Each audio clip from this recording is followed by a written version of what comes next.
ये क्वेश्चन बच्चों आपको एग्जाम में देखने को मिल सकता है, क्योंकि पिछले साल भी यानी कि 2025 के एग्जाम में, 2024 के एग्जाम में और आगे आने वाले एग्जाम में ये क्वेश्चन आपको देखने को मिल जाएगा। ये काफी मोस्ट रिपीटेड क्वेश्चन है और काफी बेहतर ही है, यानी कि बेहतर से भी बेहतर क्वेश्चन कह सकते हैं डिटर्मिनेंट और मैट्रिक्स का। तो बच्चों इसमें हमें क्या करना होगा, ध्यान से बात को समझना। इस क्वेश्चन में हमें क्या करना होगा, अगर हमने जल्दबाजी में इस क्वेश्चन को सॉल्व किया तो ये हमें रॉन्ग सॉल्यूशन देना शुरू कर देगा। तो हमें काफी केयरफुली इसको सॉल्व करना होगा। अब क्या मतलब है केयरफुली होने का, तो ध्यान से सुनो बच्चों।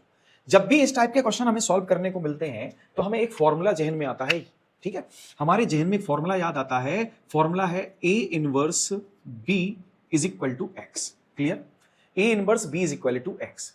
अब यहां ए इनवर्स क्या है, ए इनवर्स क्या है बच्चों, यहां पर बच्चों ए इनवर्स जो होगा, हमारे पास जो लीनियर इक्वेशंस दिए जाते हैं, इन सारे लीनियर इक्वेशंस का जो कोफिशिएंट होते हैं, उन सारे कोफिशिएंट का जो मैट्रिक्स ड्रॉ होगा, वही मैट्रिक्स हमारा क्या होगा, ए मैट्रिक्स होगा।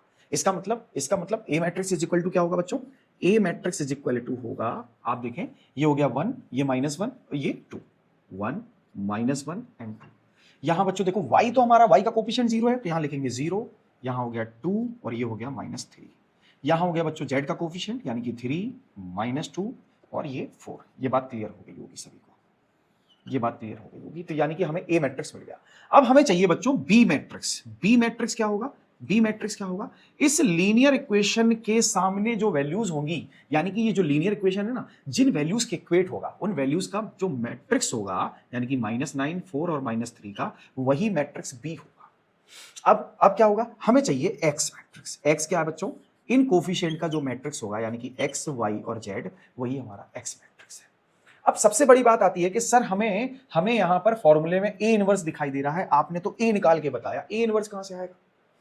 तो भैया उसने हमको एक बात पहले ही कह रखी है कि इन दोनों मैट्रिक्स के प्रोडक्ट का यूज करके हमें इन एक्स वाई जेड की वैल्यूज फाइंड करनी है, यानी कि सिस्टम ऑफ लीनियर इक्वेशन को सॉल्व करना है। ये बात आ गई समझ में सभी को।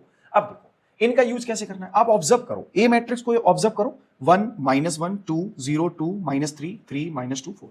और यहां क्या है देखो, 1 -1 2 0 2 -3 3 -2 4।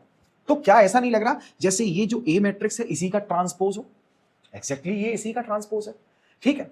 तो क्या हम इनका प्रोडक्ट करके देख ले कि आखिर हमें इससे मिलने वाला क्या है, ठीक है। तो इनका जब हम प्रोडक्ट करेंगे बच्चों, इनका जब हम प्रोडक्ट करेंगे, उस प्रोडक्ट में हमें जो रिजल्ट मिलने वाला है वो क्या होगा, ध्यान से सुनो। सबसे पहले प्रोडक्ट करते टाइम हमें ध्यान देना होगा कि जो हमारी फर्स्ट मैट्रिक्स है उसके नंबर ऑफ कॉलम और जो सेकंड मैट्रिक्स है उसके नंबर ऑफ रोज इक्वल होनी चाहिए, ठीक।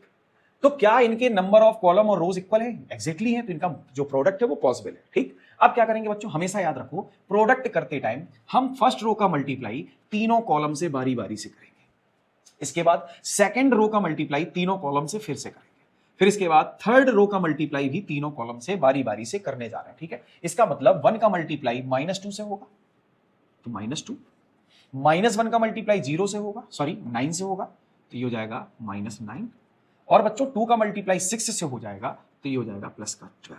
एग्जैक्टली क्लियर हो गया होगा। इसके बाद 1 का मल्टीप्लाई 0 से, -1 का 2 से और 2 का 1 से, इसका मतलब यहां मिलेगा हमको 0 -2 +2।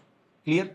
इसके बाद बच्चों इसी रो का मल्टीप्लाई मैं कैसे करने जा रहा हूं, 1 से, और इसका हो जाएगा 3 और इसका हो जाएगा -4। इसका मतलब हो जाएगा ये 1 1 +3 एंड -4। क्लियर, यहां तक सभी को क्लियर हो गया होगा। अब हम सेकंड रो का मल्टीप्लाई करेंगे। सेकंड रो का कैसे, देखो 0 का मल्टीप्लाई -2 से तो 0 ही होगा, 0 ही होगा। 2 का मल्टीप्लाई 9 से यानी कि 18, -3 का मल्टीप्लाई 6 से -18, 0 का मल्टीप्लाई 0 से 0, 2 का मल्टीप्लाई 2 से +4 एंड -3 का मल्टीप्लाई 1 से, इसका मतलब -3। साथ ही साथ 0 का मल्टीप्लाई 1 से, इसका मतलब 0, सॉरी 2 का -3 से -6, और ये हमें जो मिलेगा -3, इसका मल्टीप्लाई करेंगे तो ये प्लस का 6, ठीक है। यहां तक सभी को समझ में आ गया होगा। अब देखो हमारे पास जो थर्ड रो है, इस थर्ड रो का भी तीनों कॉलम से करेंगे। इसका मतलब 3 का मल्टीप्लाई -2 से तो ये हो जाएगा कितना बच्चों, -6, -2 का 9 से तो ये हो जाएगा माइनस का 18 और 4 का बच्चों 6 से तो 24। नेक्स्ट 3 का मल्टीप्लाई 0 से 0, -2 का 2 से -4 एंड 4 का 1 से तो ये हो जाएगा 4। सिमिलरली 3 का 1 से बच्चों 3, -2 माइनस यानी कि -+6 और ये हो जाएगा 4 2 जा 8 -8। ये बात सभी को क्लियर होगी।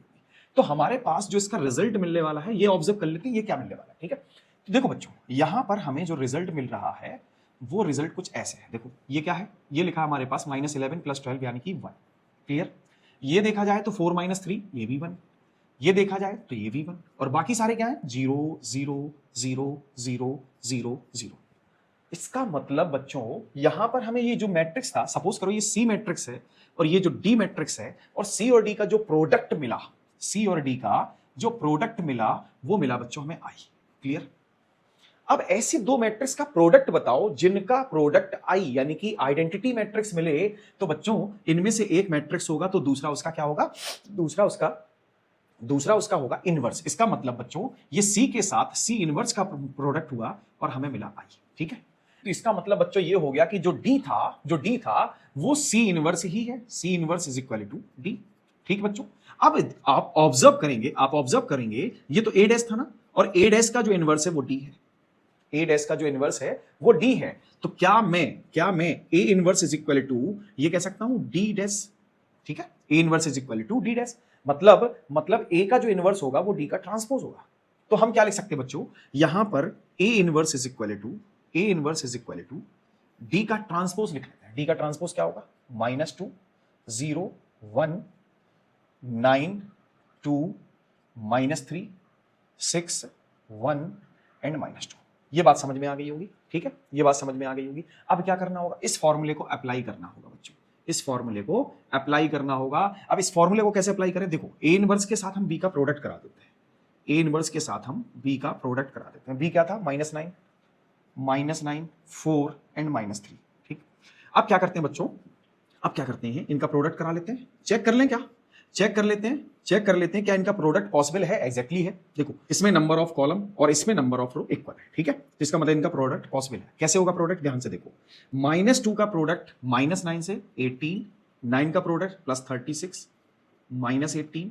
नेक्स्ट बच्चों 0 का प्रोडक्ट 0 8, 1 का प्रोडक्ट -3 से -3, यहां हो जाएगा 1 का बच्चों 9 से -9, ये हो जाएगा माइनस का 12 एंड -2 का मल्टीप्लाई -3 से प्लस का 6। ठीक, तो क्या हमें यहां जो नंबर देखने को मिल रहे हैं वो नंबर कितने होंगे, वो नंबर होंगे, देखो ध्यान से बच्चों, ये कैंसिल यानी कि 36, ये जो हो जाएगा हमारे पास 5, ये हो जाएगा हमारे पास बच्चों -15। ठीक, तो क्या मैं ये कह सकता हूं भाई ये तो x के इक्वल था ना, ये तो x के ही इक्वल था, तो x की वैल्यू क्या थी, x का जो मैट्रिक्स था x y z, तो क्या मुझे यहां से x की वैल्यू 36, y की वैल्यू 5 और z की वैल्यू -15 देखने को मिल जाएगी। एग्जैक्टली हमें इन तीनों वेरिएबल्स की वैल्यू मिल चुकी है। आई होप बच्चों इसका सॉल्यूशन आपको क्लियर हो गया होगा। अगर इसका सॉल्यूशन क्लियर हो गया तो बच्चों वीडियो लाइक करें, चैनल को सब्सक्राइब करें, साथ ही साथ बेल आइकन को दबाना बिल्कुल ना भूलें। Thank you.